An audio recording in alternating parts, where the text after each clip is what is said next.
कमलबिन्दुसंयुक्तं नित्यं ध्यायन्ति योगिनः कामदं मोक्षदं चैव ओंकाराय नमो नमः। अज्ञानतिमिरान्धानां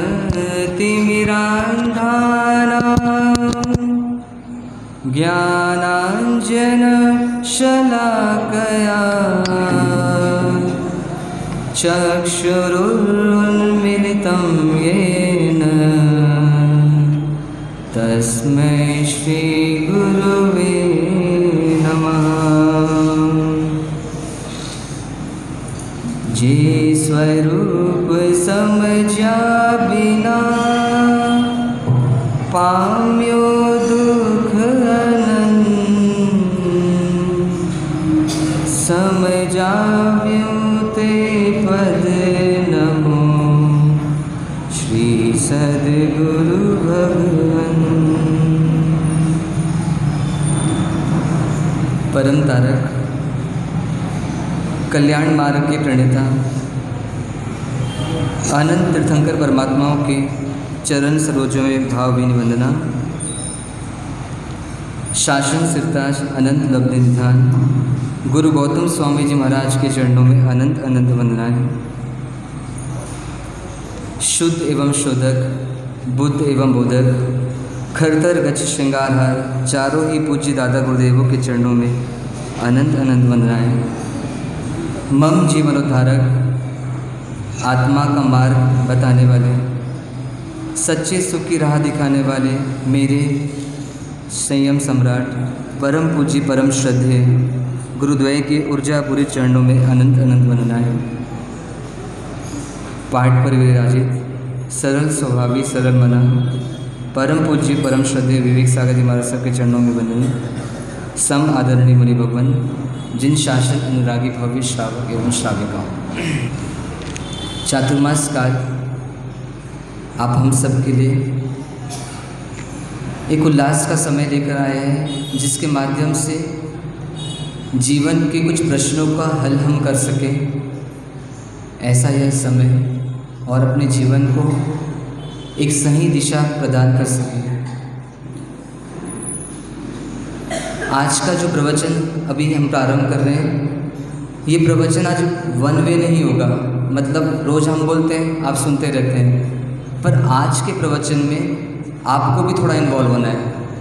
जब जब मैं यहाँ से कुछ प्रश्न करूँगा आपसे, तो उसका उत्तर आपको देना होगा। तो एकदम दिमाग खोल करके सुनना है सब चीज़, और कुछ जब पूछा जाए तो आपको चुप नहीं रहना है, आपको बताना है।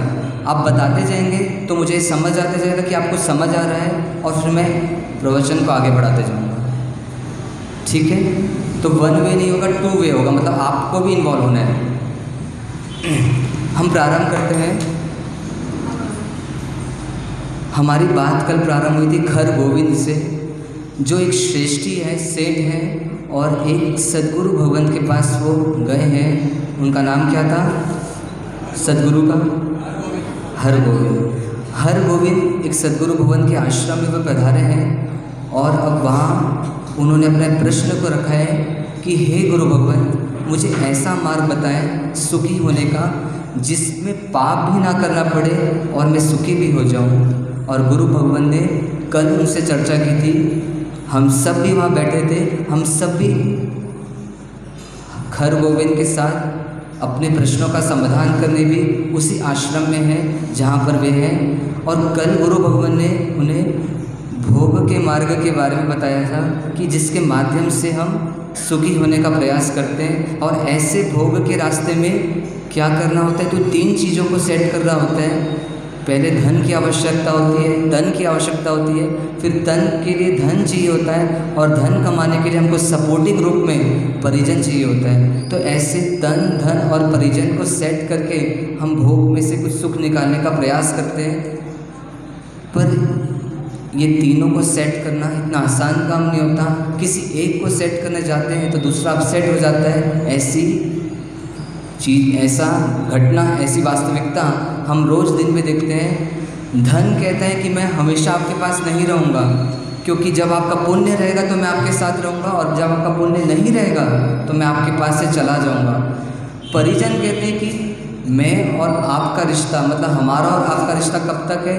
जब तक आप मेरे स्वार्थ की पूर्ति कर रहे हो तो मैं आपके स्वार्थ की पूर्ति करूँगी, और जिस दिन मेरे स्वार्थ की पूर्ति होना बंद हो जाएगी तो उस दिन से मैं भी आपके स्वार्थ की पूर्ति करना बंद कर दूँगी। ऐसा पूरा परिवार का रिलेशन। तो परिजन भी हमारे साथ हमेशा नहीं टिकेंगे। और उसके बाद किसकी बात आई थी? तन की बात। तो तन तो कहता ही है कि आप मुझे कितना भी संभालो, कितना भी मेरी देखभाल करो, कितना भी मुझे खिलाओ पिलाओ, पर मैं विश्वास के साथ कहता हूँ कि मैं आपके काम हमेशा नहीं आऊँगा। मैं कहीं ना कहीं आपको धोखा देके जाऊँगा, क्योंकि बुढ़ापा, बीमारी और मृत्यु ये तीनों मेरे साथ लगे हुए हैं, तो मैं आपको छोड़कर ही जाऊँगा। तो ऐसे तन, धन और परिजन को सेट करना चाहेंगे तो सेट नहीं कर सकते। ज्ञानी कहते हैं कि इन तीनों को सेट करना कितना मुश्किल है। तो ऐसे ही मुश्किल है जैसे किसी पिंजरे में से 3 चूहे को निकालकर तराजू में तौलने का काम है। कर सकते हैं कि तराजू में 3 चूहों को तौल सकते हो एक साथ? किसी एक चूहे को रखोगे तो दूसरा भाग जाएगा। तो ऐसे ही आप जब तन को सेट करोगे तो धन बर्बाद होगा, धन को सेट करोगे तो परिजन लूटेंगे, और ऐसे इनको सेट करते जीवन अब सेट हो जाता है। तो ऐसी भोग की यात्रा कल हरगोविंद जी ने किसको कराई थी? हरगोविंद जी के माध्यम से हम सबको कराई कि देखो कि ये भोग के रास्ते में हम जाते तो हैं, पर इतनी सारी परेशानियों को मोल लेना पड़ता है, उसके बाद थोड़ा बहुत सुख का आभास होता है। और सबसे बड़ी बात जो हरगोविंद जी बोल रहे हैं कि भोग के रास्ते से जो सुख मिलेगा भी वो कैसा होगा? वो क्षणिक होगा। पहली बात, वो सुख कैसा होगा? वो क्षणिक होगा। उसके बाद वो सुख वास्तविक नहीं रहेगा, और उसके बाद वो सुख किसी पर निर्भर रहेगा, मतलब कोई वस्तु या व्यक्ति के ऊपर निर्भर रहेगा। और सबसे लास्ट बात कि वो सुख शाश्वत नहीं रहेगा, मतलब हमेशा टिकेगा नहीं। तो ऐसा यह भोग का सुख है। जब इतना सब कुछ सुनते हैं हरगोविंद, तो आज वह दूसरा प्रश्न करते हैं कि हे गुरु भगवान, मैं समझ गया हूँ कि ये भोग की यात्रा मेरे काम की नहीं है, क्योंकि इसमें कुछ मिलने वाला नहीं है। मेहनत पूरी करनी पड़ेगी पर मैं कुछ पा नहीं पाऊँगा। तो कृपया करके मुझ पर उपकार कीजिए। और आपने कल कोई दूसरे मार्ग की बात की थी, उस दूसरे मार्ग को मुझे बताइए, ताकि मैं उस दूसरे मार्ग के माध्यम से बिना किसी का सपोर्ट लिए सच्चे सुख के तरफ बढ़ सकूं। तो ऐसे सुख को मुझे बताएं कि ऐसा कोई सुख है क्या? हरगोविंद जी बोलते हैं कि एक दूसरा मार्ग भी है। ये दूसरा मार्ग भी है। किसका मार्ग है? तो परमात्मा महावीर के द्वारा बताया गया मार्ग है, जिसके माध्यम से तुम सच्चा सुख प्राप्त कर सकते हो। इस मार्ग में कई लोग चले हैं, कई लोग चल रहे हैं, और कई लोग आगे चलेंगे, और वे सब गारंटी देते हैं कि हमने सुख प्राप्त किया है। और आप अगर इस विधि को समझ सको तो समझ लो, और आप भी इस सुख को प्राप्त कर सकते हो। आज भी महाविदेश क्षेत्र में 100 नहीं, हजारों नहीं, लाखों नहीं, करोड़ों साधु साध्वी भगवंत परमात्मा के उस मार्ग को समझते जा रहे हैं और जीते जा रहे हैं, और परम आनंद की तरफ बढ़ते जा रहे हैं। ऐसा यह मार्ग है परमात्मा का। तो हरगोविंद जी की क्या हो रही है? जिज्ञासा बढ़ रही है कि आप मुझे जल्द से जल्द बताएं कि वो मार्ग क्या है। मैं उस मार्ग को जानना चाहता हूँ, समझना चाहता हूँ। ये मार्ग वही है जिस मार्ग के माध्यम से, जिसको समझने के बाद गुरु गौतम भगवान के क्या हो गए थे? अनुयायी हो गए थे। ये मार्ग वही है जिस मार्ग को प्राप्त करने के बाद चंदन बाला परमात्मा महावीर के शासन में पहली साध्वी बनी थी। और ये मार्ग वही है जिसको सुंदरी ने 60,000 वर्ष इंतजार करने के बाद पाया था। तो अब मुझे बताइए कि वो मार्ग क्या है?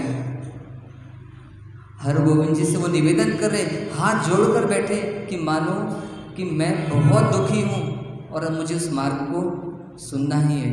तो ऐसी फीलिंग लाए कि मैं भोग के रास्ते से बहुत मेहनत कर चुका सुखी होने का, अब मैं सुखी हो नहीं पा रहा हूँ। तो हे परमात्मा, हे सद्गुरु भगवान, मुझे भी उस मार्ग का दान दो। ऐसी भावना के साथ, ऐसी तड़प के साथ उस मार्ग को सुनना प्रारंभ करते हैं।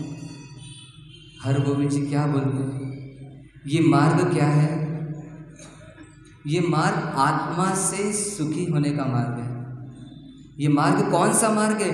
पहला मार्ग था भोग के रास्ते से सुखी होने का मार्ग। अब ये दूसरे मार्ग की बात प्रारंभ कर रहे हैं हरगोविंद जी, जो कह रहे हैं कि आत्मा के माध्यम से सुखी होने का मार्ग है, और ये मार्ग परमात्मा महावीर का है। और जैसे ही ये शब्द आता है आत्मा, तो वो हरगोविंद जी बोलते हैं आत्मा, ये आत्मा यानी क्या? क्या होती है ये आत्मा? तो हरगोविंद जी जो अनुभव ज्ञानी है, जिन्होंने उस मार्ग का स्वाद चख रखा है, ऐसे वो सद्गुरु हरगोविंद जी अब अपनी देशना प्रारंभ करते हैं। और क्या कह रहे हैं? मानो हम सबको लयबद्ध होकर के उसको सुनना है, उस मार्ग को वो क्या बताना चाह रहे हैं। दुखी दुखी रहता है जग में, पर को अपना जाने। दुखी दुखी रहता है क्योंकि पर को अपना जाने। राग द्वेष से दुखी स्वयं से, सत्य नहीं यह माने। राग द्वेष से दुखी स्वयं से, सत्य नहीं यह माने। दुखी स्वयं से सुखी स्वयं से, दुखी स्वयं से सुखी स्वयं से, सबका हेतु स्वयं। जान स्वभाव को, जान स्वरूप को, जान तत्व का अमल। सुख परम को पा जाएगा, पा जाएगा अमल। जान स्वभाव को, जान स्वरूप को, जान तत्व का अमल। जान तत्व का अमल। जान स्वभाव को, जान स्वरूप को। स्वभाव स्वरूप, स्वभाव स्वरूप, स्वभाव स्वरूप, वो अपनी बात कहाँ से प्रारंभ कर रहे हैं? स्वभाव को जान, स्वरूप को जान। इस छोटी सी पंक्ति में परमात्मा महावीर के सुख के मार्ग का पूरा मर्म छिपा है। जान स्वभाव को, जान स्वरूप को, जान तत्व का मर्म। हरगोविंद जी कहते हैं कि भोग की यात्रा तूने बहुत कर ली है और तू उससे सुखी होने का प्रयास अभी तक जारी रख रहा है, पर एक बार इस मार्ग का स्वाद चख कर के देख। अगर सुख नहीं मिला तो वापस तू अपनी यात्रा में निकल पड़ना और भोग के रास्ते में वापस चले जाना। हरगोविंद जी कहते हैं ये आत्मा, आत्मा स्वरूप स्वभाव, ये क्या कह रहे हैं? आत्मा दिखती नहीं है, आत्मा महसूस नहीं होती, तो मैं कैसे मान लूं कि आत्मा है और आत्मा के माध्यम से कोई सुख का मार्ग हो सकता है? अब हरगोविंद जी कहते हैं धैर्य रख, मैं तुझे बताना प्रारंभ कर रहा हूं, पर धैर्य रखना पड़ेगा, क्योंकि ये मार्ग अनुभव ज्ञानी ऐसे केवल ज्ञानियों ने दिया है और हमारी बुद्धि अभी छोटी है, पर धैर्य से समझेंगे तो शायद ये मार्ग हमको समझ आएगा। अब हरगोविंद जी क्या कहते हैं? तुझे आत्मा समझ नहीं आती ना, आत्मा बोल रहे परमात्मा होती पर तुझे समझ नहीं आती, तो चल उसको छोड़। अभी मैं पहला प्रश्न तुझसे पूछता हूं कि तू ये बता कि तू कुछ जानने का काम कर रहा है क्या? तेरे को हर समय कुछ ना कुछ जानने में आ रहा है क्या? अब ये प्रश्न हरगोविंद जी से पूछ रहे हैं और मानो हम सबसे पूछ रहे हैं, तो अब हमको ये बताना है उनको, ताकि वो आगे बढ़ेंगे उस मार्ग में बताने के लिए कि हमेशा हर समय कुछ जानने की क्रिया हो रही है क्या? आप घर से यहाँ तक आए तो आप कुछ जान रहे हैं क्या? कुछ ना कुछ जानने में, कुछ ना कुछ मानने में, कुछ ना कुछ समझने में, कुछ ना कुछ चिंतन करने में आ रहा है क्या आपको? हाँ या ना बोलते जाइए तो मैं आगे बढ़ूंगा। तो ये जानना, मानना, चिंतन करना हो रहा है गुरु भगवान। मुझे लग रहा है कि मैं कुछ जानता रहता हूँ, दिन रात जानता रहता हूँ, सोता हूँ, गेट बंद करके भी सोता हूँ, तो भी मेरे को कुछ ना कुछ जानने में आता ही रहता है। मैं आंखें बंद कर लूँ, कान बंद कर लूँ, पट्टियाँ लगा लूँ, सब पैक कर दूँ, तो भी मैं कुछ ना कुछ जानते रहता हूँ। हरगोविंद जी बोलते हैं, तू ये बता, तो तू जो जान रहा है वो जान कहाँ पे रहा है? वो हरगोविंद जी बोलते हैं, इस बात का मुझे समझ नहीं है, ये मैं नहीं समझ पा रहा हूँ कि मैं जानता कहाँ से हूँ। इस शरीर में ही मैं कहीं जान रहा हूँ, पर मुझे नहीं पता मैं कहाँ से जान रहा हूँ। ये कौन है? ये हरगोविंद जी है। ये वही हरगोविंद जी जो हरगोविंद जी के समक्ष बैठे हैं और अपना समाधान प्राप्त करने की कोशिश कर रहे हैं। वे बोल रहे हैं कि मैं जान रहा हूँ, पर मुझे नहीं पता मैं कहाँ से जान रहा हूँ।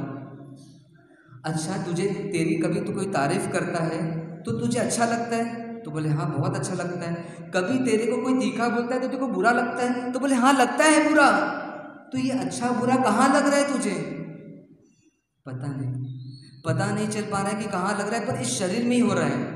कहीं ना कहीं हो रहा है, दिमाग में हो रहा है, हाथ में हो रहा है, पैर में हो रहा है, पेट में हो रहा है, कहाँ हो रहा है मुझे पता नहीं, पर हो तो रहा है। चल ठीक है, अगला प्रश्न बता मुझे पूछना है,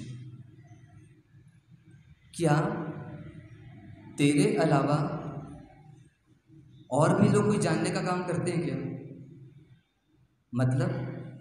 मतलब तू ये बता कि ये माइक जानने का काम कर रहा है क्या? तू ये बता ये पंखे जानने का काम कर रहे हैं क्या? ये बता ये टेबल जानने का काम कर रही है क्या? नहीं, ये तो जानने का काम नहीं कर रहे हैं। इस टेबल को छील दूं मैं भी और उसको कुछ और रूप बना दूं, तो ये जान रहा है क्या कि मुझे छीला जा रहा है, मुझे दुख हो रहा है? नहीं गुरु भगवान, इस टेबल को, इस माइक को, इस पंखे को तो ज्ञान नहीं हो रहा है। ना ये जान रहा है, ना ये मान रहा है, ना ये सोच रहा है।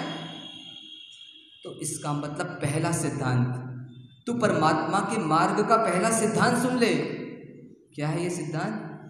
कि इस दुनिया में जो जड़ द्रव्य है ना, वे कभी भी जान नहीं सकते, वे कभी भी फीलिंग नहीं कर सकते, वे कभी भी सुखी दुखी नहीं हो सकते, वे कभी भी चिंतन मनन और कोई निर्णय नहीं कर सकते। इस पहले सिद्धांत को दिमाग में बैठा ले कि जो भी जड़ वस्तु है उनमें ये सब नहीं होगा जो तेरे में हो रहा है। अच्छा, बात तो सही लग रही है मेरे को, क्योंकि दुनिया में दीवार, पंखा, लाइट, ये सब कोई जान नहीं रहा है। इसका मतलब इसमें और मुझ में थोड़ा फर्क तो है। ठीक है, तो अब मैं तो गुरु भवन, आप मेरे उस प्रश्न का जवाब दीजिए कि मैं जानना मानना जो कर रहा हूँ ये कहाँ से कर रहा हूँ? बता रहा हूँ तुझे, बता रहा हूँ।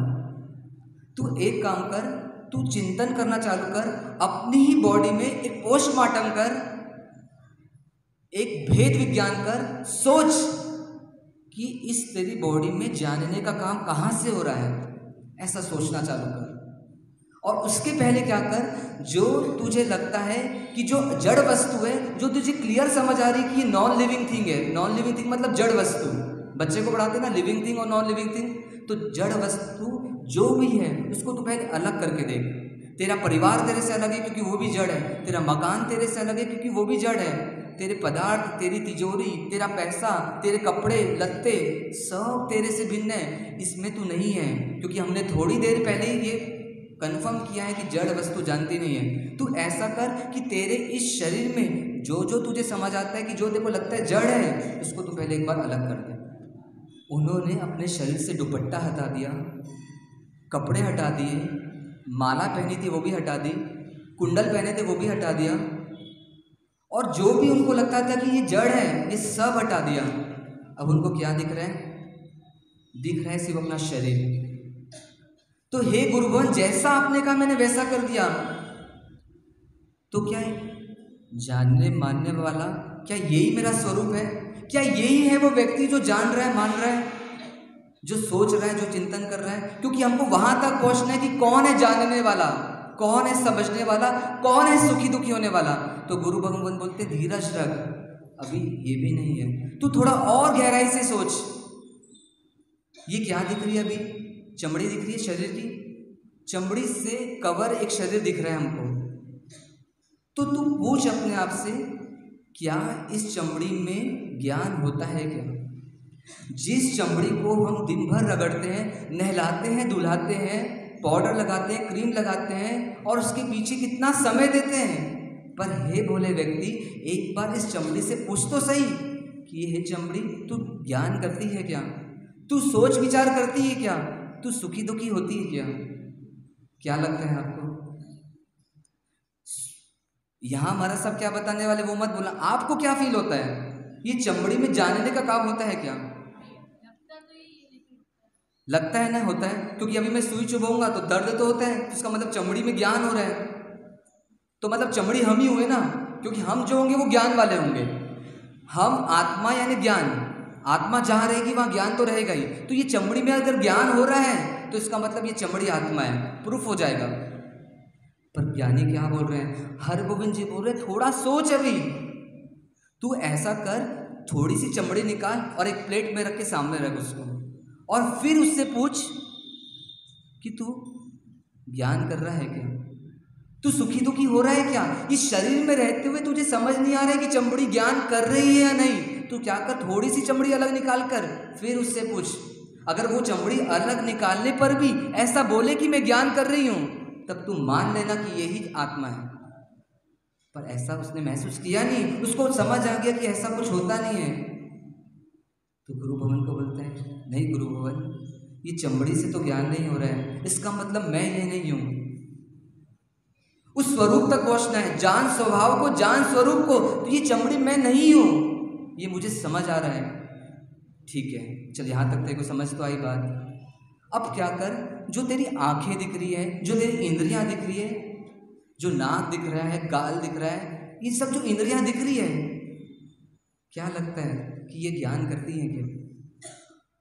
क्या लगता है सब? ये ज्ञान करती है क्या? लगता तो ऐसे ही ना। और है ऐसा कि आंखों से दिखता है, नाक से सूंघते हैं, कान से सुनते हैं, तो इंद्रियां ज्ञान कर रही है इसका मतलब। और ज्ञान हो रहा है मतलब ये शायद आत्मा ही है या आत्मा का अंग ही है। इंद्रियों से ज्ञान होता है ना। अभी मैं आपकी कान बंद कर दूं, तुम मैं जो बोल रहा हूं आप सुन नहीं पाएंगे, आंख से देख नहीं पाएंगे।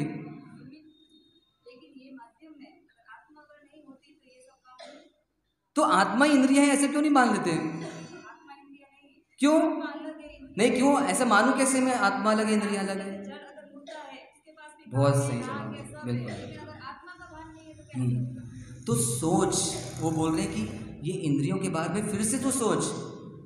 आंखों से दिखता है कि आंखों के माध्यम से कोई और देखता है, कानों से सुनता है कि कानों के माध्यम से कोई और सुन रहा है, इस नाक से तो सूंघता है कि नाक के माध्यम से कोई और सूंघने वाला है।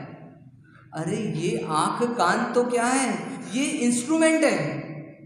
इंस्ट्रूमेंट मतलब ये यंत्र है, ये सिर्फ सिग्नल रिसीव करते हैं, पर सिग्नल को पढ़ने वाला, उसको ज्ञान करने वाला ये आंख कान नहीं है। क्योंकि अगर यही ज्ञान करते तो आंख और कान और नाक ये तो सबके सब मुर्दे में भी है, तो वहां उस मुर्दे को ज्ञान क्यों नहीं हो रहा है? समझ आ रही है बात? तो इसका मतलब ये आंख कान और हमारे नाक और आदि जो भी इंद्रियां हैं, इसका मतलब ये भी तो नहीं है, क्योंकि इनमें भी ज्ञान नहीं होता। ये ज्ञान का माध्यम बन रही है, पर ये स्वयं ज्ञान नहीं कर रही है। अगर इसके पीछे जो ज्ञान करने वाला नहीं होगा तो ये इंद्रियां भी ज्ञान नहीं करेगी। लग तो ऐसी रहे गुरु भवन कि मैं इंद्रियां भी नहीं, तो फिर मैं कौन हूं? तो बोलते तू और गहराई में जा, और अपने शरीर को अंदर से गहराई से देखते जा, पोस्टमार्टम करते जा और उसको छेदन करते जा कि देख तेरे शरीर के अंदर और क्या क्या है और किसमें ज्ञान हो रहा है। तो ठीक है, मैं और देखता हूँ। अच्छा, फिर हर गोविंद देखना चालू करते कि अब इस चमड़ी को भी निकाल दूँ, इन इंद्रियों को भी ऊपर से निकाल दूँ, तो मेरा अगला रूप क्या आएगा? अरे तो एकदम गुलाब जामुन से भरा हुआ कुछ दिख रहा है, गुलाब जामुन होता है ना, वैसा दिख रहा है ये तो ये क्या है? जब हम इंद्रियों को भी निकाल देंगे तो ये शरीर कैसा दिखेगा? तो मांस के लौंदे के जैसा दिखेगा। पूरे शरीर में ठसाठस क्या भरा हुआ है? मांस ही मांस भरा हुआ है। देखो, एक चमड़ी रहती है ना तो इस शरीर पर बहुत राग आता है, इस राग के माध्यम से पूरा संसार रच जाता है, संसार में हम चल पड़ते हैं। पर जैसे ही बस एक पैकिंग निकाली अपन ने तो क्या होता है, उसी शरीर से हमको क्या होती है, घृणा हो जाती है। ये मांस देखा है ना आपने, मांस, अपना मांस हमने देखा होगा थोड़ा बहुत, पर कई बार हमने रोड में देखा है, हाईवे में जब जानवर मर जाते हैं और उनका मांस क्या हो जाता है, पूरा बिखर जाता है। कई बार मांसाहार की दुकानों में मांस को लटकते देखा है। तो गुरु पूछ रहे हैं, वे सदगुरु हर गोविंद पूछ रहे हैं, क्या लगता है कि ये मांस में ज्ञान होता है क्या? क्या लगता है ये मांस में ज्ञान होता है क्या? मांस में ज्ञान होता है क्या? नहीं होता। कैंसर हो जाता है किसी को, गांठ निकाल के डॉक्टर देते हैं और बोलते हैं ये ले जाओ भी आपकी गांठ, और हम उसको रखते नहीं, हम उसको पलट देते हैं, मतलब फेंक देते हैं कि इन्फेक्शन हो जाएगा। तो वो गांठ में मांस है और हमसे वो अलग हो चुका है, पर उसमें ज्ञान नहीं हो रहा है कुछ। अब ज्ञान तो अभी भी हमारे में हो रहा है, हमारे शरीर का मांस हम अपने हाथ में रखे हैं, पर उसमें ज्ञान नहीं हो रहा है। तो इसका मतलब ये बताया जा रहा है कि मांस में भी ज्ञान नहीं है। मतलब मांस भी जानने वाला नहीं है, समझने वाला नहीं है, सुखी दुखी होने वाला नहीं है। तो फिर कौन है? वापस एक फिर प्रश्न उठ रहा है कि फिर कौन है जानने वाला? तो गुरु भगवान बोलते हैं, तो वापस चिंतन चालू कर, वापस ध्यान लगा। हम सब भी ध्यान लगाएं कि मांस में भी अगर ज्ञान नहीं है, अपन को मांस को अपने शरीर से अलग नहीं करना है, पर अभी बैठे बैठे महसूस करें कि जब मांस को भी हम अलग करेंगे, हमने चमड़ी अलग कर दी, इंद्रियां अलग कर दी, अब मांस को भी हम जब अलग करके देखेंगे, फिर हमारे शरीर में हमको क्या मिलेगा, और वहां तक पहुंचने का प्रयास करें। हर गोविंद पहुंचने का प्रयास प्रारंभ करते हैं, और मांस को भी जब अलग करके देखते हैं तो शरीर में क्या दिखता है। थोड़ी देर के लिए हम जब अपने मांसपेशियों को, मसल्स को, इन सबको हम थोड़ा देर के अलग कर दें तो इस शरीर में क्या दिखेगा? फिर सिर्फ नसें ही नसें दिखेंगी, एक नालियां ही नालियां दिखेंगी जिसमें क्या बह रहा है, रक्त बह रहा है। अब खरगोविंद बोलते हैं, हो ना हो, इन नसों में तो जान है, ये नसों में ही चेतना है, क्योंकि नसों के माध्यम से ही मुझे सेंसेशन होता है, और पूरे शरीर में नस है तो मैं कुछ सेंस कर पा रहा हूँ, कुछ ज्ञान ले पा रहा हूँ। तो बोलते हैं कि गुरु भगवान, मुझे मार्ग मिल गया, मुझे पता चल गया कि आत्मा कौन है। बोलते ये नस जो दिख रही ना, यही शायद इस आत्मा की जड़ है। गुरु भगवान बोलते हैं, शायद अभी तेरी ज्ञान में कमी है, अभी भी तू शायद भूल कर रहा है अभी, क्योंकि इस नसों में अगर जान है, ये नसें ज्ञान कर रही है, तो जाकर उन डॉक्टरों से पूछ, उन वैद्यों से पूछ जो ऑपरेशंस करते हैं और कई बार नसों को निकाल देते हैं और उस नसों को अलग रखते हैं, तो नस से में से कोई ज्ञान नहीं होता, वो नस भी ज्ञान नहीं करती। पर गुरु भगवान, पैरालिसिस होता है तो मुझे वहाँ पे कुछ ज्ञान नहीं होता, तो फिर ये नसें ज्ञान कर रही है ना, क्योंकि नस जब एक्टिव रहती है तब मुझे ज्ञान होता है, और जब नस इनएक्टिव हो जाती है तो मुझे ज्ञान नहीं होता। इसका मतलब नस और ज्ञान का कोई संबंध है। तो बोले तू गलती कर रहा है, तू अपनी दृष्टि को विस्तार कर, दृष्टि को थोड़ा और पैनी कर, जौहरी बन, देख ये नसें भी क्या है, माध्यम है। तेरी एक जगह के में पैरालिसिस हुआ है, पर तुझे बाकी जगह तो ज्ञान हो रहा है ना, और ये ज्ञान कैसे हो रहा है कि मुझे यहाँ पे पैरालिसिस हुआ है? ये बड़ा प्रश्न है। तुझे यहाँ पर पैरालिसिस हुआ है ये पता चल रहा है, तो ये पता कहाँ चल रहा है? यहाँ की तो नस डिसएक्टिव हो गई है, ये निष्क्रिय हो गई है, तो अब तुझे पता कैसे चल रहा है कि मुझे यहाँ पे पैरालिसिस हुआ है? तो मतलब ज्ञान करने वाला कोई और है। देखो, किसी को समझ नहीं आया ना, तो आज के सेशन में आपने से पूछना, आज का सेशन प्रवचन नहीं है, एक आपको एक चीज को प्रूफ करना है कि मैं कौन हूं। तो आपको जहां भी समझ नहीं आए थोड़ा सा पूछना, हम बताने का प्रयास करेंगे। हाँ, या चीट बना करके यहाँ भेज देना, बोलना मत, आप चीट बना करके यहाँ भेज देना, हम उसको क्लियर कर देंगे। तो नसों में भी ज्ञान नहीं है, ऐसा गुरु भगवान बोल रहे हैं। तो मैं क्या करूं? अब मैं क्या करूं, मुझे यहाँ पर भी ज्ञान नहीं दिख रहा है। तो बोलते तू धीरज रख, बस तो अभी तू यात्रा कर, अपने शरीर के और अंदर जाते जा, कहीं ना कहीं तो कुछ तो मिलेगा।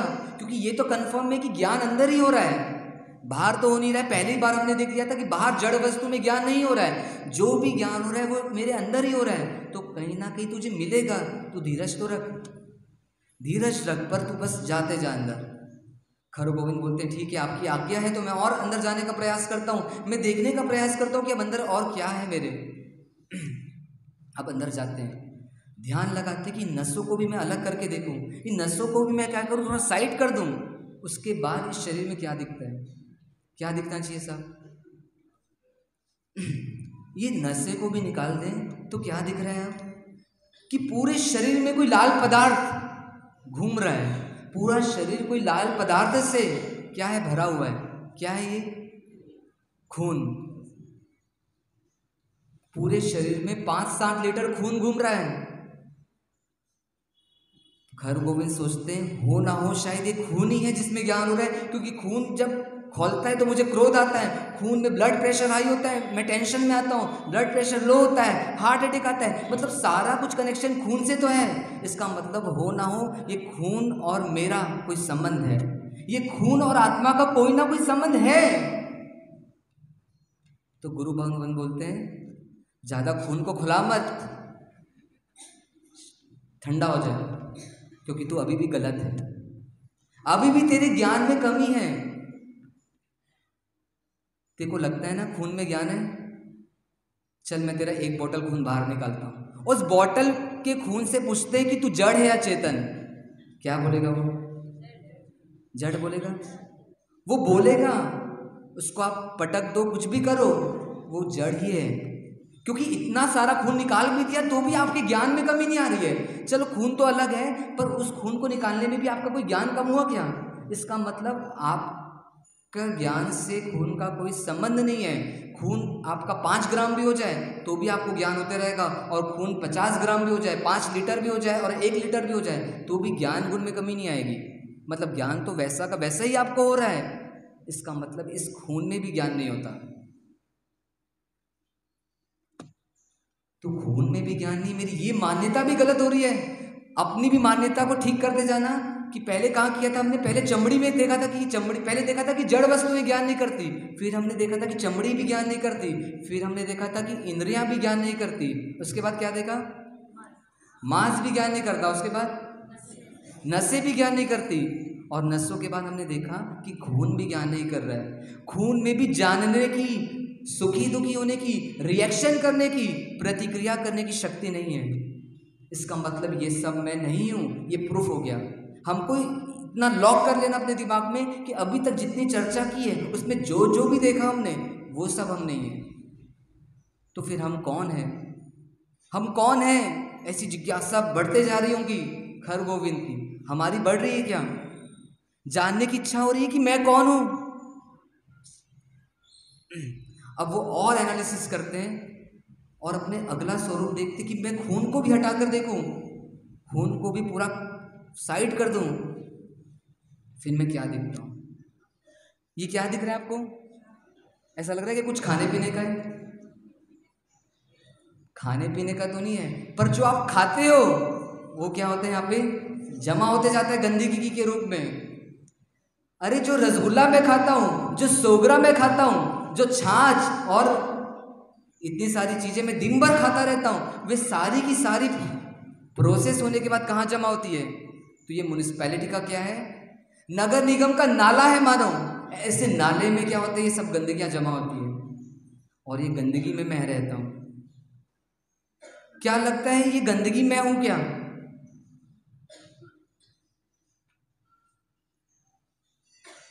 इस गंदगी को हम जिंदगी भर धोते हैं। 50 किलो का वजन, खाना थोड़ा सा खाते पर वजन इतना सारा रहता है हमारा, तो उसमें क्या रहती है, बहुत सारी गंदगी रहती है। और ये गंदगी कभी नाक से, कभी अपने कान से, कभी आंखों से, कभी नाभि से और कभी मल मूत्र के द्वार से रोज निकलते रहती है, कभी पसीनों के माध्यम से निकलते रहती है। तो ऐसी गंदगी का इनलेट तो एक ही है, पर आउटलेट बहुत सारी जगह से।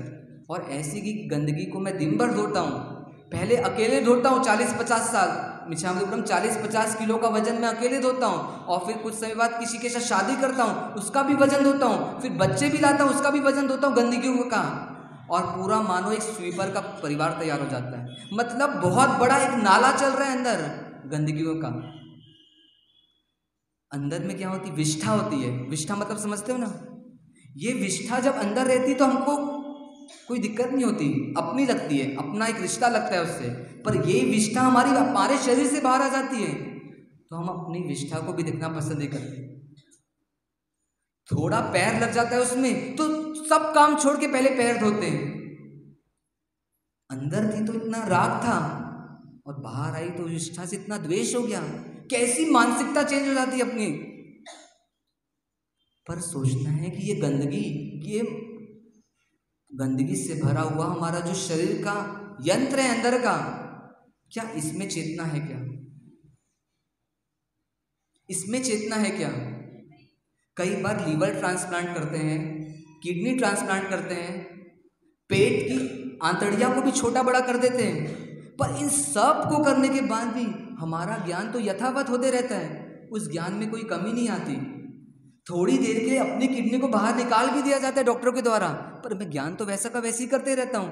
मेरे हार्ट को भी निकाल के रख दिया जाता है, पर मैं ज्ञान वैसा का वैसे ही कर रहा हूँ। मेरे पेट को कोई मोटा हो जाता है तो आजकल सर्जरी आई है ना पेट को छोटा करने की, मेरी इंटेस्टाइन को, मेरी आंतों को छोटा कर दिया जाता है, पर उसके कारण मेरा ज्ञान कम नहीं होता, मैं ज्ञान तो वैसा का वैसा ही कर रहा हूँ। इसका मतलब ये प्रूफ हो रहा है कि मैं इस नाले में भी मैं नहीं हूँ, इस गंदगी में भी मेरा स्वरूप नहीं है, मैं तो कुछ और ही हूँ। क्योंकि ज्ञान, इनके बिना भी मेरा ज्ञान तो चल ही रहा है, तो फिर मैं कौन हूँ? मैं कौन हूँ? इतने सारे मैंने रास्ते क्रॉस कर लिए, शरीर की कितनी यात्रा कर ली, कितना सफ़र मैं तय करते हुए यहाँ तक पहुँचा हूँ, पर फिर भी मुझे मेरा पता नहीं मिल रहा है कि मैं कौन हूँ। तो ज्ञानी बोलते हैं कि तू और भीतर जा, और अंदर जाके देख, थोड़ा सा क्या कर, अर्जुन की दृष्टि ला, सिंहावलोकन कर, एकदम पैनी कर दृष्टि, देख तेरा अगला स्वरूप क्या है शरीर में। तू देख तो सही, देखो अब क्या मिलता है शरीर में, धैर्य रख। अब हरगोविंद जी क्या करते हैं, देखना चालू कर रहे हैं वापस कि अब क्या है इसके बाद शरीर में, अब क्या आता है अगला स्वरूप है क्या इनको आपने?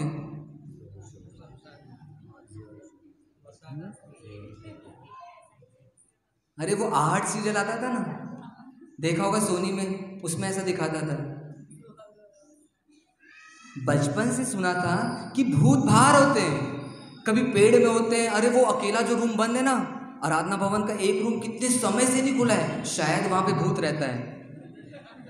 अरे वो देखो नीम का पेड़ हिल रहा है, उसमें लाल कपड़ा है और उसमें कोई नींबू मिर्ची घुमा के रखा है, शायद वहां पे कोई भूत है। पर आज पहली बार पता चला भूत बाहर नहीं होते, भूत तो हमारे भीतर ही है। ये बाड़मेर संघ का भूत है। ये क्या है? हड्डियों का ढांचा। जब शरीर के सारे अवयव चले जाते हैं, अब सबको हमने हटा दिया, तब शरीर में क्या बचा है? हड्डियां बची हैं।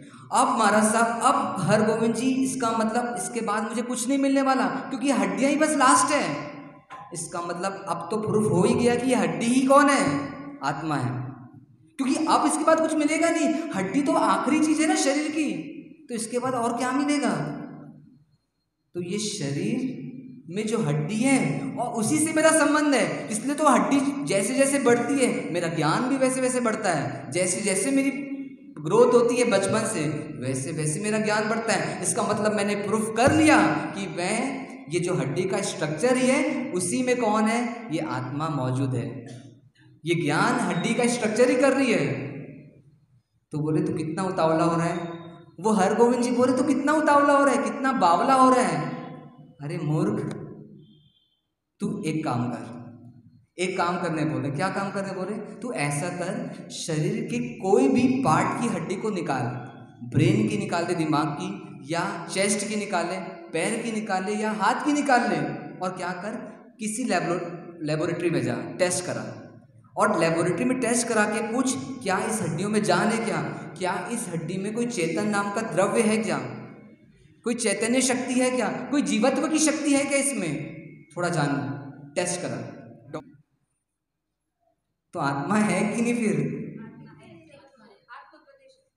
तो बोलते हैं कि मैं मान रहा हूं तेरी बात कि अब शरीर में कुछ नहीं दिख रहा है तुझे, पर फिर भी तू अब और अंदर जा।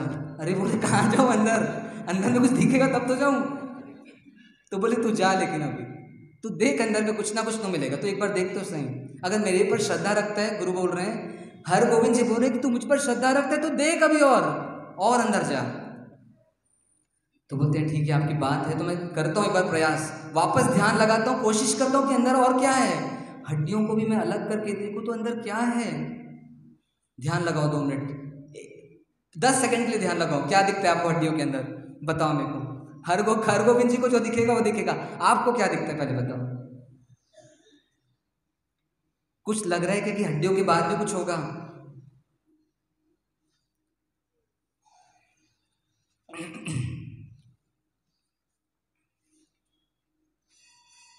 शस्त्रों से कटता न अग्नि से जलता न वायु से उड़ता न जल में गलता न चर्म न रस्सी वसान मस्ते वसाना रुधिर हूँ, मांस न मज्जा मैं आत्मा हूँ, मैं आत्मा हूँ, मैं आत्मा हूँ, मैं आत्मा हूँ, मैं आत्मा हूँ। जब खर गोविंद जी हड्डी को भी अलग करते हैं तो उन्हें क्या दिखता है? एक ऐसा कुछ स्वरूप दिखने लगता है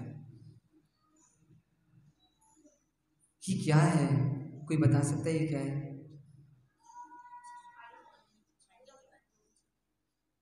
क्या है ये? काजल है क्या? टिकी लगा हुआ है सब जगह? आत्मा प्रदेश, आत्म प्रदेश है ऐसा बोल रही है। अब थोड़ा सोचना है अपन को, जब ये शरीर भी पूरा अलग हो जाता है तो ज्ञानी बोलते हैं, केवल ज्ञानी भगवत बोलते हैं कि तेरे इस शरीर में एक और शरीर है साथ में। वो कौन सा शरीर है पता है? कर्मों का शरीर है। जो तू शरीर लेके बैठा है ये औदारिक शरीर है, इनके साथ कर्मों का शरीर साथ में है। ये दिखाई नहीं देता क्योंकि ये बहुत ही सूक्ष्म है, ये इतना सूक्ष्म है कि यहाँ से यहाँ निकल जाएगा पर आपको पता नहीं चलेगा। इन आंखों के अंदर से कर्म निकल जाते हैं पर पता नहीं चलते। तो किसको दिखते हैं?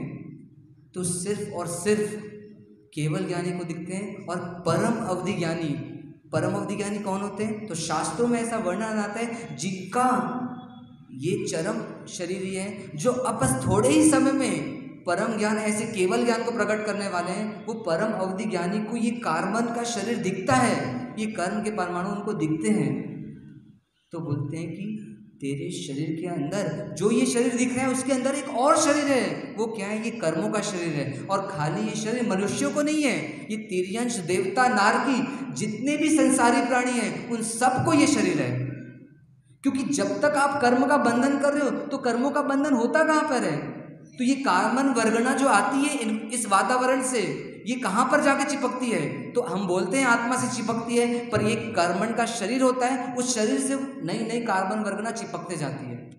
तो ये वो शरीर है, मतलब ये कर्म युक्त आत्मा है। आत्मा तो है अभी यहाँ पर अभी आत्मा का स्वरूप नहीं दिख रहा है क्योंकि अभी कर्मों का शरीर दिख रहा है। क्योंकि हाँ, वही बताना चाह रहा हूँ, समझ लो 2 मिनट में कि कार्बन वर्गना किसे कहते हैं? जो एनवायरनमेंट में फैली रहती है। एनवायरनमेंट मतलब 14 राजलोक में है, और जब वो आत्मा के करीब आ जाती है तो उसको बोलते हैं कार्बन शरीर। यहाँ पे वो निष्क्रिय रहती है और यहाँ जब अपने पास आ जाती है तो वो एक्टिव हो जाती है। अब वो कुछ ना कुछ फल दिखाएगी अपना, तो कार्बन वर्गना से वो कार्बन शरीर बन गया। तो ये कार्बन शरीर मैं हूँ क्या? अब यहाँ से सोचना वापस, ये कार्बन शरीर मैं हूँ क्या? मैं कर्म हो ही नहीं सकता। पर हमको लगता है कर्म तो हमको नचाता है, रुलाता है, सब हमको कर्म कराता है, इसका मतलब कर्म में हूँ, पर कर्म में नहीं हूँ, क्योंकि कर्म तो पुद्गल होते हैं, कर्म जड़ वस्तु है। कर्म में रंग रूप गंध स्पर्श ये सब गुण हैं, पर ये गुण हमारे में नहीं है। कर्म अलग पदार्थ है और हम अलग पदार्थ हैं। जैसे टंकी में पानी रहता है, ऐसी ये कार्बन शरीर और हम साथ में रह रहे हैं, पर साथ में रहने से हम दोनों एक ही हैं ऐसा नहीं है। उसकी क्वालिटीज अलग है, हमारी क्वालिटीज अलग है। हम अनंत काल से साथ में रह रहे हैं, और जब तक मुक्ति नहीं होगी, जब तक सिद्धत्व की दशा प्रकट नहीं होगी, तब तक हम साथ में ही रहेंगे, पर फिर भी हम एक नहीं होंगे। कभी ये आत्मा कर्म नहीं बनेगी और कर्म आत्मा नहीं बन सकता, इतना डिफरेंस है इन दोनों में। तो भगवान, जब मैं कर्म हुई नहीं तो इस शरीर में ये कर्म आया ही क्यों? तो तुमने विभाव गया, तुमने कुछ पाप किए, तुमने कुछ विकार पैदा किए, और ये कर्म का शरीर तुम्हारे साथ चल रहा है। और ये कब तक चलेगा? जब तक ये शरीर तुम्हारी आत्मा में विकार रहेंगे, जब तक तुम्हारी आत्मा में दोष रहेंगे, जब तक तुम्हारी आत्मा में कषाय रहेगी, तो ये कर्म साथ में चलते रहेगा। तो इसका मतलब ये हुआ कि ये कर्म का शरीर भी मैं नहीं हूँ। क्यों? क्योंकि कर्म तो आते हैं चले जाते हैं, थोड़े कर्म इकट्ठा हुए, कुछ नए कर्मों की निर्जरा हो गई, फिर कर्म आ रहे हैं, फिर जा रहे हैं। मतलब कर्म तो आ जा रहे हैं, पर फिर भी मेरा ज्ञान वैसा का वैसे ही चल रहा है। नरक गति में कर्म दूसरे थे, पर मैं ज्ञान कर रहा था। मनुष्य गति में कर्म दूसरे हो गए, मैं ज्ञान अभी भी कर रहा हूँ। बचपन में हो सकता है कर्म का स्टॉक अलग होगा, अभी कुछ स्टॉक अलग है, और आगे चल करके हमारे कर्मों का स्टॉक अलग रहेगा, पर फिर भी ज्ञान तो मैं एज इट इज कर रहा हूँ, ज्ञान तो मेरे को हो ही रहा है। इसका मतलब ये कर्म भी मैं नहीं हूँ। तो फिर मैं कौन हूँ? अब बोलते हैं बस मेरी सीमा यहीं तक थी। अब गुरु भगवान बोल रहे हैं कि मैं इसके आगे तुम्हें नहीं ले जा सकता। मैंने तुम्हें इतना करीब ला दिया है, तुम बहुत अपने करीब आ चुके हो, बस इसके आगे का प्रयास तुमको स्वयं को करना है। देखो, तुम आत्मा के करीब हो, तुम आत्मा ही हो, और अपने आप को पहचानने की कोशिश करो। क्या करो? थोड़ा इन कर्मों को भी हटा करके देखो, और इसके बाद जानने का प्रयास करो कि और क्या चल रहा है अंदर। कर्म हट जाएंगे तो मानो अंदर क्या होगा। कार्बन शरीर की जो जननी है, कार्बन शरीर को जो पैदा कर रही है, इन कर्मों को जो लाने वाला है, वो कौन है? वो ये है। अब ये कौन है, इसको समझना है। तुम आत्मा के बहुत करीब आ गए हो, आत्मा को बस पहचान लोगे थोड़ी देर में, पर ये अभी कौन है? कौन है ये? कर्म तो चली गया है, पर ये कौन है?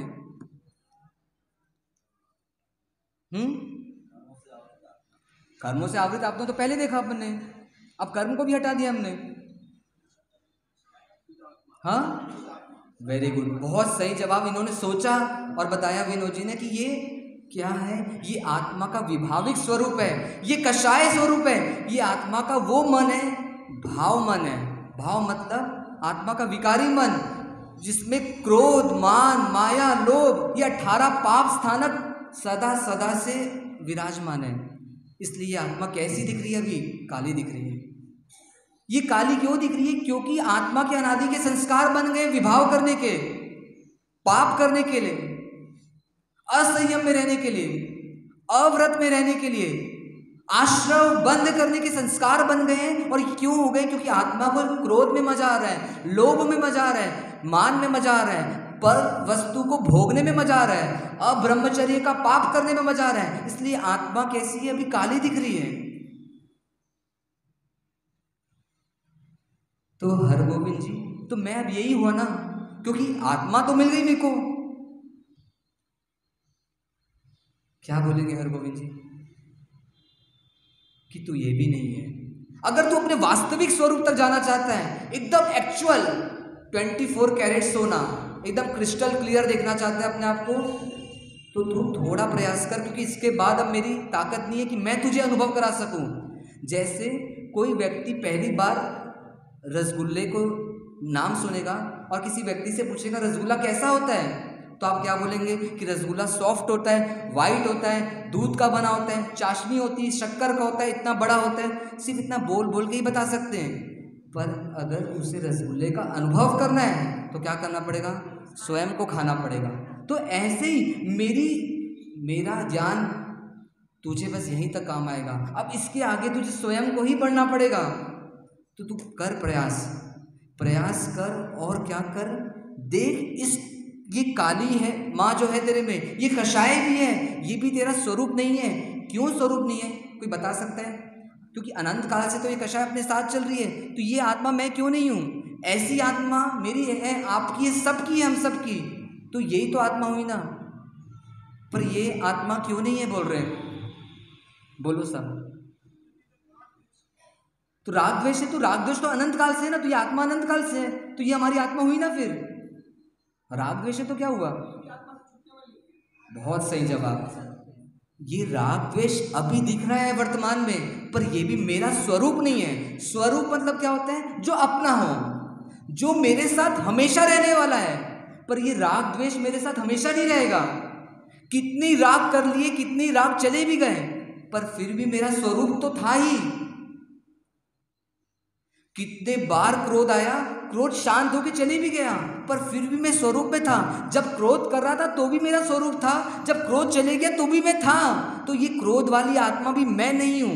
भले ये क्रोध मेरे में आया है, थोड़ा समझना गहराई वाली बात है, ये क्रोध मुझ में आ रहा है, ये बात सही है, पर ये क्रोध मेरा स्वरूप नहीं है, क्योंकि ये क्रोध हमेशा मेरे साथ रहता नहीं है। कोई भी विभाव हमेशा नहीं रहता। आप पानी को गर्म करो, गर्म हो जाएगा पानी, पर थोड़ी देर बाद ठंडा हो जाएगा। क्यों ठंडा हुआ? क्योंकि गर्म करना उसका विभाव था और ठंडा होना उसका स्वभाव था। और पानी ठंडा के साथ हमेशा रह सकता है क्योंकि स्वभाव है उसका। तो ऐसी ये जो कलुषता दिख रही है आत्मा में, ये आपका स्वभाव नहीं है, ये विभाव है।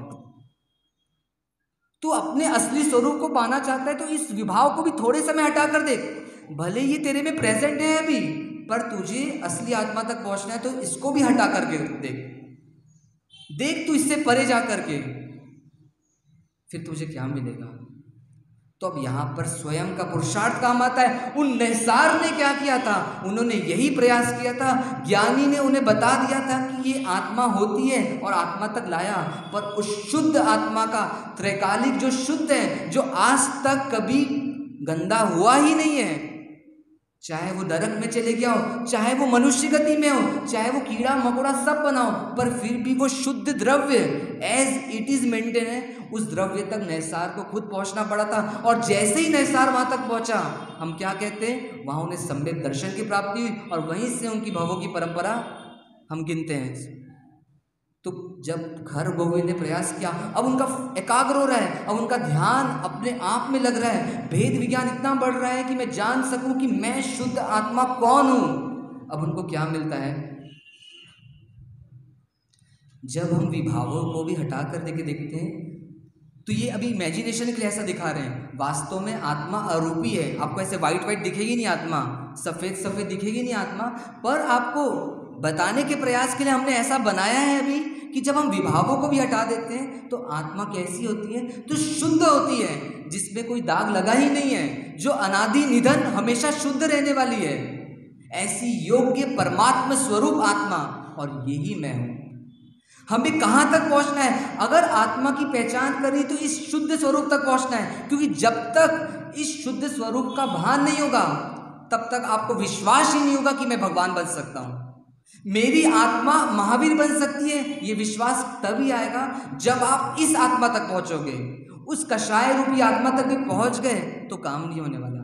आपको ये मानना होगा, ये पहचानना होगा कि मेरा और परमात्मा का द्रव्य सेम है। भले परमात्मा अभी शुद्ध हो चुके हैं पूरे पर्याय में और मैं अभी अशुद्ध चल रहा हूं, पर फिर भी मेरी योग्यता ऐसी है कि मैं परमात्मा बन सकता हूं। उन नैसार ने ये योग्यता पहचान ली कि मैं परमात्मा की जाति का हूं, परमात्मा के कुल का हूं और मैं परमात्मा बन सकूंगा।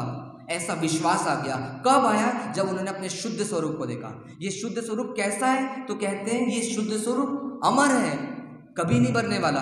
आप चाहे आत्मा को कोई भी गति में ले जाओ, ये शुद्ध स्वरूप वैसा का वैसी रहेगा। ये अखंड है, इसको कभी खंडित नहीं कर सकते। ये शाश्वत है, इसकी सत्ता हमेशा रहने वाली है। निगोद में थे तो भी ऐसा शुद्ध स्वरूप था हमारा, पर्याय में भले हम निगोद में थे पर शुद्ध स्वरूप की सत्ता वहां भी थी। तो इस शुद्ध स्वरूप तक हमको पहुंचना है। और यही कौन है? ये मैं हूं। जो हमने पूछा था क्वेश्चन, यही जानने वाला है। जानने में पूरी दुनिया आ रही है, पर जानने वाला कौन है? जानने में कभी कपड़ा आएगा, कभी पैसा आएगा, कभी मकान आएगा, कभी दुकान आएगा, कभी परिवार आएगा, पर इस जानने का काम कौन कर रहा है? तो ये शुद्ध द्रव्य कर रहा है। और ये शुद्ध द्रव्य मैं हूं।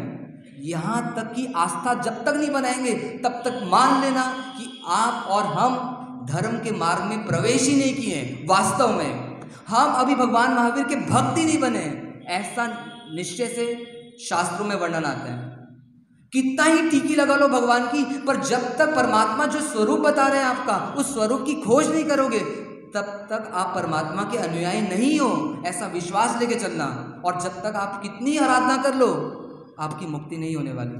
क्योंकि जिसको मुक्त करना है, ऐसे शुद्ध स्वरूप को आपने जाना ही नहीं और शरीर को तपा रहे हो, आराधना कर भी रहे हो, तो उसका फल पुण्य जरूर मिलेगा, पर निजरा का मार्ग नहीं मिलेगा, मोक्ष नहीं होगा उस मार्ग से। इसलिए पहले शुद्ध स्वरूप को जानो।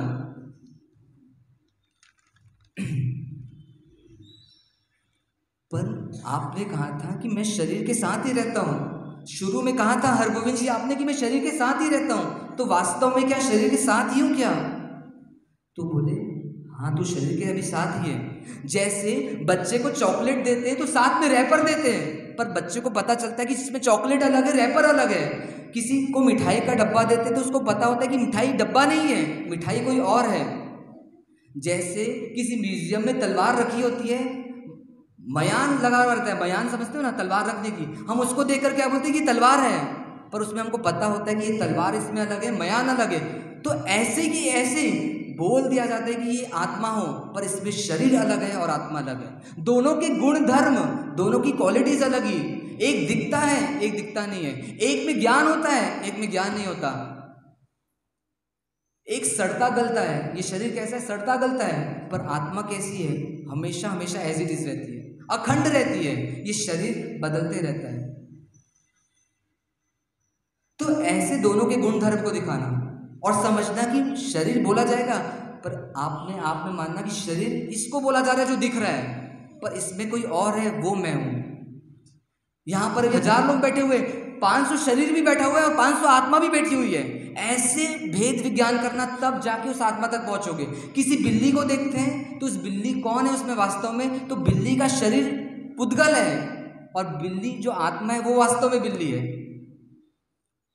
50-60 किलो का वजन जीते रहते हैं तब भी रहते हैं, और मरने के बाद भी उस शरीर का वजन 50-60 किलो रहता है। तो फर्क तो कुछ हुआ नहीं, पर फिर भी वो निर्जीव है और ये जीवित है।